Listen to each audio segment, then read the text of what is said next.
అక్క నిన్న నైట్ ఒక విడ్డూరం జరిగింది తెలుసా? ఏంటది? ఇప్పుడు పెద్ద కోడలు చిన్న కోడలు గొడవ పడే ఆ ఇంట్లో కొత్తగా అన్నదమ్ములు గొడవ పడ్డారు. అవునా? ఇంతకీ దేనికోసం గొడవ? ఏదో ల్యాండ్ అమ్మడం గురించి అనుకుంటా. చాలా పెద్ద కేకలు వినిపించాయి. అలాగే కొట్టుకున్నారంటే నమ్మండి. ఏంటి, కొట్టుకునేంత గొడవ జరిగిందా? అమ్మో. అవునక్క, నా చోలారా వింటేను. ఇదిగో పెద్ద కోడలు వస్తుంది, మీరే అడగండి. నేను చెప్పానని చెప్పకండి.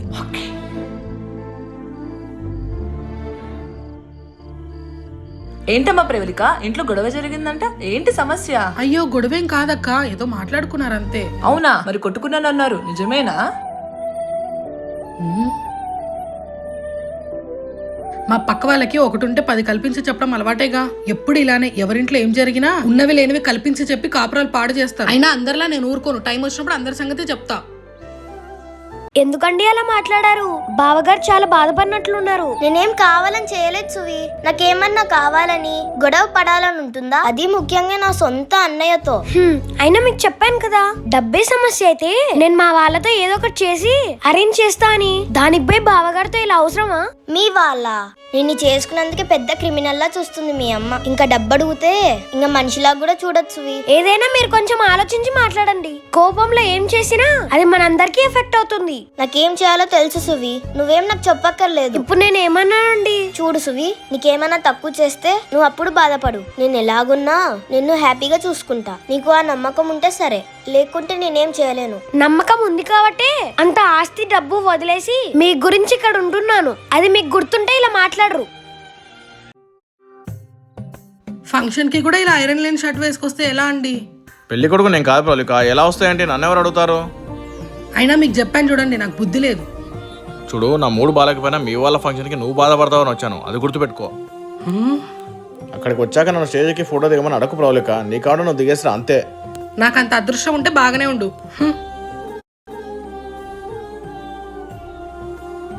ఏంటి ప్రవళిక, ఏంటి విశేషాలు? ఏముంటాయి అత్త, అంతా మామూలే. ఏంటి ఇంట్లో చిన్న కోడలు వచ్చాక చాలా మార్పులు వచ్చాయంట. మొత్తం ఇల్లంతా ఆమె కేకాలో నడుస్తుందంట, నిజమేనా? అలా ఏం లేదత్తా. ఎందుకే నాకు అబద్ధం చెప్తావు? అన్నదమ్ములకు కూడా పడట్లేదంట, మన వాళ్ళంతా చెప్పుకుంటున్నారు. అయినా నువ్వేం చేస్తున్నావు? ఇంటి పెద్ద కోడలు అంటే ఎలా ఉండాలి? అందరు నీ గ్రిప్ లో ఉండాలి. ఏంటో మీరు.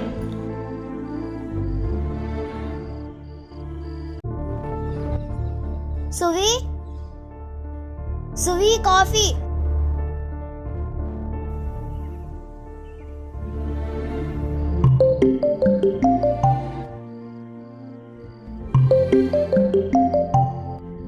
ఏంటమ్మా, ఏం కాలికి ఇప్పుడు? ఎందుకే నా మీద రగిలిపోతున్నావు? ఇష్టపడి చేసుకుని మీ ఆయనతో ఇంట్లో వాళ్ళతో మాటలు పడినప్పుడు ఏమైంది పౌరుషం? ఏంటమ్మా నీకేం తెలుసని ఏవేవో మాట్లాడుతున్నావు? నాకు మీ ఇంట్లో చీమ దూరినా నాకు ఇక్కడ ఇన్ఫర్మేషన్ వస్తుంది. అట్లాంటిది నా కూతురు సంసారం ఎలా ఉందో టైం టు టైం అప్డేట్ గా తెలుసుకోవడం నాకు లెక్క కాదు. అంటే ఇక్కడ మనుషుల్ని పెట్టావా? అది నీకు అనవసరం. నీకు అప్పుడు ఇప్పుడు ఎప్పుడు ఒకటే చెప్తాను విను. నువ్వు ఏం చేసినా నా కూతురు. నీలో నువ్వు బాధపడి కుమిలిపోయి బ్రతకాల్సిన పని లేదు. అయిపోయింది ఏదో అయిపోయింది. నా మాట విని ఇంటికి వచ్చేసేయ్. నీకు మంచి లైఫ్ ఉంటది. చూడమ్మా, నీకు కూడా అప్పుడు ఇప్పుడు ఎప్పుడు ఒకటి చెప్తాను విను. ఇది నేను నచ్చి పెళ్లి చేసుకున్నాను. కష్టమైన నష్టమైన ఇదే నా కుటుంబం, ఇక్కడే నా జీవితం. ఇంకోసారి ఇలా ఫోన్ చేస్తే మా అమ్మ నన్ను టార్చర్ చేస్తుందని పోలీస్ కంప్లైంట్ ఇస్తా, చూసుకో. పదండి. ఏంటి ప్రవళిక, ఫంక్షన్ నుంచి అంత కంగారు వెళ్ళిపోదామన్నావు, ఏమైంది? మన ఇంట్లో విషయాలు బయటికి ఎలా వెళ్తున్నాయో నాకు అర్థం కావట్లేదండి. అందరు ఇష్టం వచ్చినట్టు మాట్లాడుతున్నారు. ఎవరేమన్నారు చెప్పు? ఇంటి పెత్తనం అంతా చిన్న కోడలదే అంట కదా, అన్నదమ్ములకు పడట్లేదని ఏవేవో మాట్లాడుతున్నారు. వాళ్ళు అనుకున్నా నిజాలు అయిపోగా ప్రవళిక. మీకు ఇంకా కొన్ని విషయాలు చెప్పలేదు, అవి కానీ విన్నారంటే ఇప్పుడే ఇంట్లో నుంచి బయటికి వెళ్ళిపోదామంటారు. ఏమంటున్నావు ప్రవళిక? అవునండి, మీ మరదలు తెచ్చిన డబ్బుతోనే మనం ఇల్లు గడుపుతున్నామని ఇంకా చాలా ఇష్టం వచ్చినట్టు మాట్లాడుతున్నారు. అందరికీ మనం విలన్స్ లా కనిపిస్తున్నాం. ఏంటి నా చుట్టూ ఇంత జరుగుతుందా? మీరు ఇలా మంచితనంకి పోయి చెడ్డ పేరు తెచ్చుకున్నారు. నాకేం అర్థం కావట్లేదు ప్రవళిక. ఇప్పటికైనా మేల్కొకపోతే ఇంకంతే. మీ పరువు తీస్తుంటే నేను చూస్తూ కూర్చోను. ఇప్పుడు ఏం చేద్దాం ప్రవళిక? ఇప్పటికైనా నేను చెప్పింది చేయండి, వాళ్ళకి మీ విలువ తెలియాలి.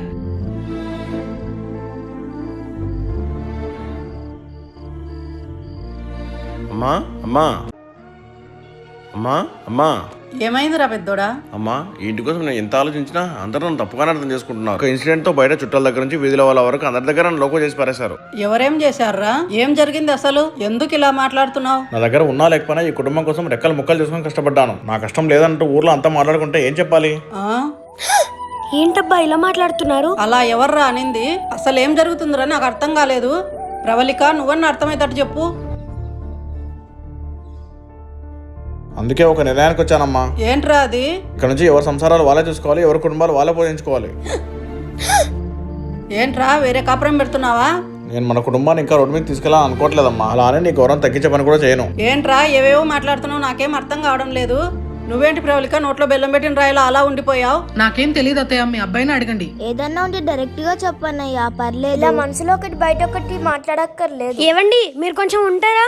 బావగారు ఏమైంది అసలు? నువ్వేం చిన్నపిల్ల కాసు, ఇప్పటికే నేను చెప్పేది నీకు అర్థమై ఉండాలి.